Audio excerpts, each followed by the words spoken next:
Hello সবাইকে, আজকে ছিল অন্নপ্রাশনের নেমন্তন্ন। অন্নপ্রাশনটা হচ্ছে আমার দিদির মানে মাসির মেয়ে, তার মেয়ের মুখে ভাত। দেখো তো এই ড্রেসটা পরে আমায় কত সুন্দর লাগছে। এইরকম ড্রেস আমি সচরাচর পরি না, বাট পরে এতটা সুন্দর লাগছিল নিজেকে দেখতে। আচ্ছা, এই দায়িত্বটা তোমাদেরই দিলাম, বলো তো এথনিক পরে আমাকে কেমন লাগে, কমেন্ট করে ফেলো ভর্তি ভর্তি করে। আচ্ছা, get ready with Mir video অনেকদিন পর তোমাদের সাথে শেয়ার করছি। প্রথমেই আমি আমার পিম্পলস গুলো ঢাকার জন্য সেই জায়গাগুলো আমি কনসিলার অ্যাপ্লাই করলাম, লুজ পাউডার দিয়ে সেটা সেট করে নিচ্ছি। আমি কোনো রকম ফাউন্ডেশন ইউজ করিনি, কারণ একদম সকাল সকাল উঠেই রেডি হচ্ছি। সকালবেলা আমার ফাউন্ডেশন ইউজ করতে ভালো লাগে না। আর আমাদের নেমন্তন্ন আগের দিন থেকে ছিল, বাট আমরা যেতে পারিনি। এবার গালগুলোকে টমেটোর মতো করার জন্য ব্লাশ লাগিয়ে, লিপ লাইনার পরে, কাজল পরে, এই আউটফিটের সাথে আমি একটা সফট লুক করতে চেয়েছিলাম।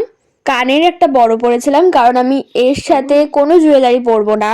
আমি চোখের মধ্যে হালকা গোল্ডেন আইশ্যাডো দিয়েছি, একদমই হালকা। কাজলটা একটু ডিপ করে দিয়েছি যাতে লুকটা খুব ভীষণ ভাবে ফুটে ওঠে। এর জন্যই ভাই বলে লিপস্টিকের শেড বলা যাবে না, কারণ তিনটে দিয়ে আমি মিক্স করে পরেছি। তারপরে একটা বিন্দি লাগিয়ে দিয়েছি, এর সাথে পড়েছে একটা golden bracelet. Then I am ready. চুলটাকে আমি ছেড়ে দিয়েছি প্রত্যেকবারের মতো, কারণ আমি চুল নিয়ে প্রচন্ড কনফিউজ থাকি যে কি করব। না, আমি চলে এসেছি, ওখানে গিয়ে ফুল লাগিয়ে নেবো। এই দেখো পাচ্ছি।